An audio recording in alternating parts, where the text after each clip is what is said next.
What if one of the most important inventors in history had never existed? What if Alexander Graham Bell, the man who gave the world the telephone, was never born? Think about that for a second. No ringtone, no dial tone, no hello, echoing through time. A single absence that could have silenced the entire evolution of communication as we know it. Today, we're diving deep into a world where Bell never picked up a receiver, never heard a voice transmitted through a wire, and never changed the course of human connection.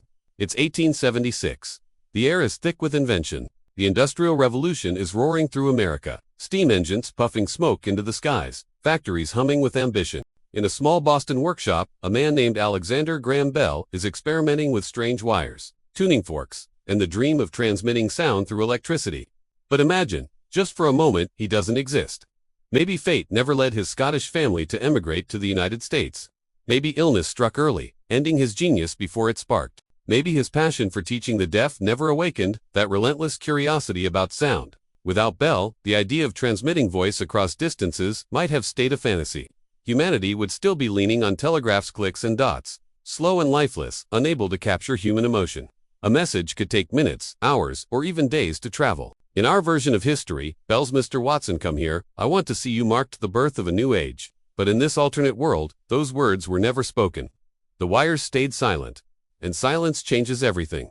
Without Bell's invention, businesses couldn't coordinate instantly across states. Families separated by oceans remained ghosts to each other's lives. Wars, economies, and even love stories would unfold differently. It's a quieter world, a lonelier one. But the question is, would someone else eventually fill that silence? Or would humanity take a completely different path to connect?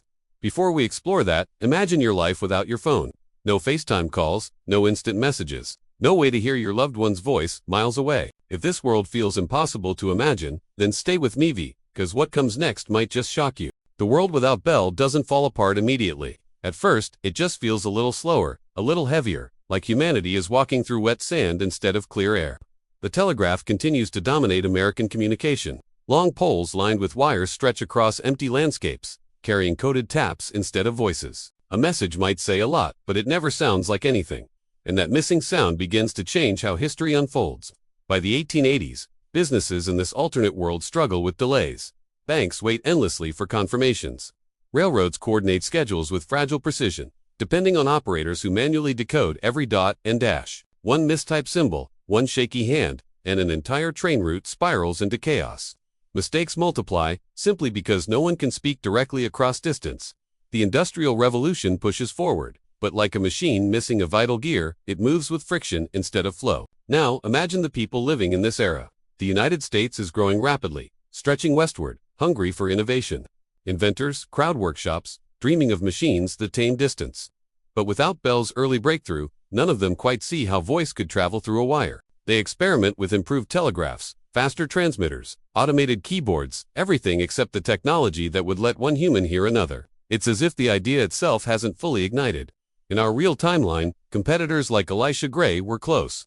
But Bell's obsession with acoustics and teaching the deaf gave him an unmatched edge. Without him, Gray drifts toward other inventions, never quite reaching the spark. Bell discovered, America waits, unknowingly, for something that never arrives. And while society continues to grow, people feel the emotional cost. Lovers separated by states rely on letters that arrive worn and wrinkled. Families migrating west can't hear the voices they miss. News travels, but it arrives cold numbers. Facts, deaths, victories, never the tremble or warmth of a human voice telling the story. Meanwhile, a generation grows up believing that long-distance silence is normal. That emotion cannot travel faster than a train. And yet, beneath the surface, a quiet pressure begins to build. Humanity hates limitations. Sooner or later, someone will try to break the silence.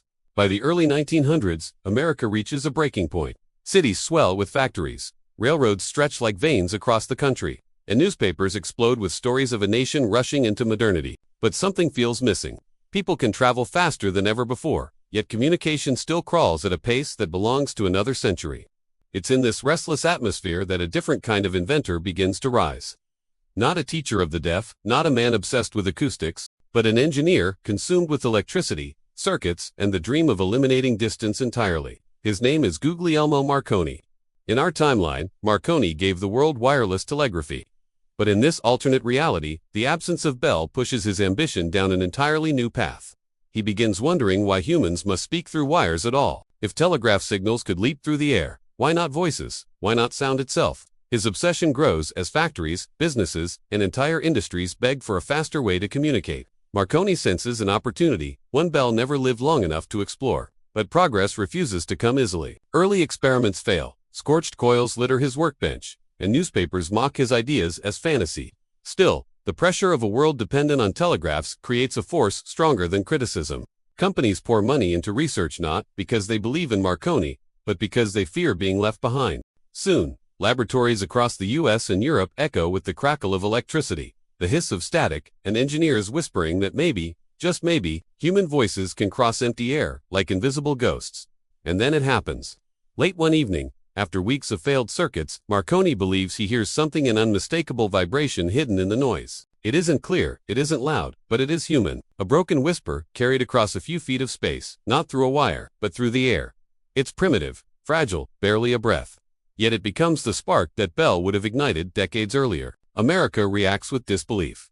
Investors panic. Telegraph companies scramble to understand whether they're re-witnessing the birth of something revolutionary or the death of their entire industry. Ordinary people feel a strange mix of fear and wonder. A voice traveling through the air. If that is possible, what else could be? As Marconi's breakthrough spreads across the world, excitement turns into a frenzy. Scientists rush to replicate his results, hoping to refine the fragile whisper he pulled from thin air. Soon, laboratories glow late into the night as engineers chase the dream of true wireless voice transmission. But without Bell's foundational telephone technology, they aren't improving an invention, they're starting from scratch. And that difference slows everything down. What should have taken decades now threatens to take half a century. In this alternate timeline, America enters the 1910s, relying on a strange mixture of old and new. Telegraphs remain the backbone of long-distance communication, but wealthy businesses begin experimenting with early voice transmitters that barely work outside a single room. Signals warp, voices distort, and static swallows entire sentences. Only the richest companies, the military, and a few universities can afford these devices. For ordinary Americans, hearing a voice from across a city is still a miracle reserved for demonstrations and fairs. Then comes World War I in our real timeline.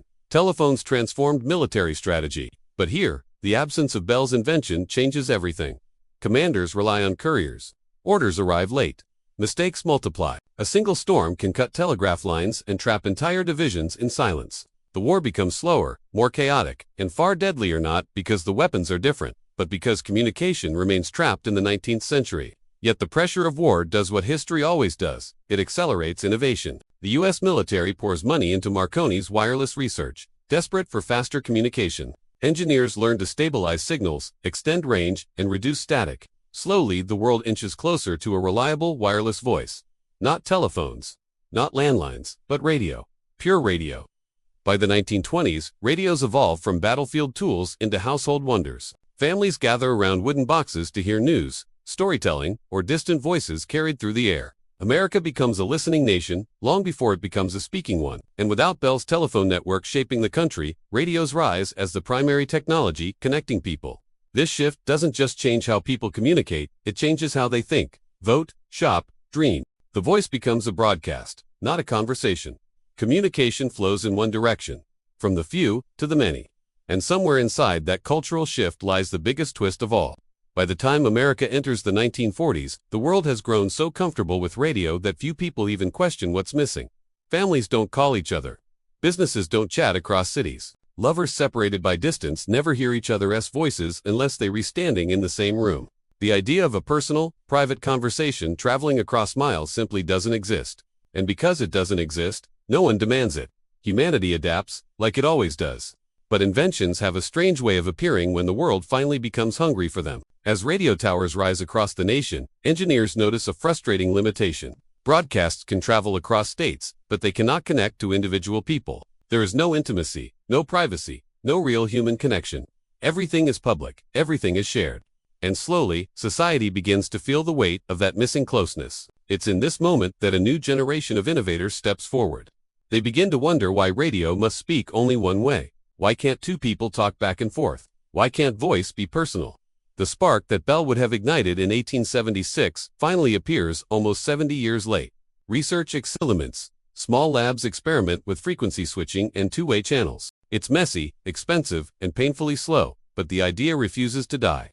By the early 1950s, engineers create the world's first true long-distance two-way voice device.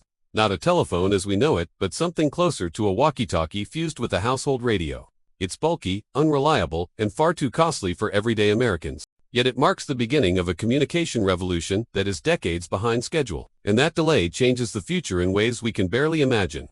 Mobile phones, which emerged in our timeline in the late 20th century, don't appear here until the early 2000s. Social media arrives even later. The entire digital world shifts because one man, Alexander Graham Bell, never lived to start the chain reaction. So the next time you pick up your phone and hear someone's voice from across the country, remember how fragile that miracle really is. In another version of history, you might still be waiting for it. If you want to explore more alternate histories like this, stories that show how a single life can reshape humanity, make sure you stay with this channel, because the next What If might change the way you see the world.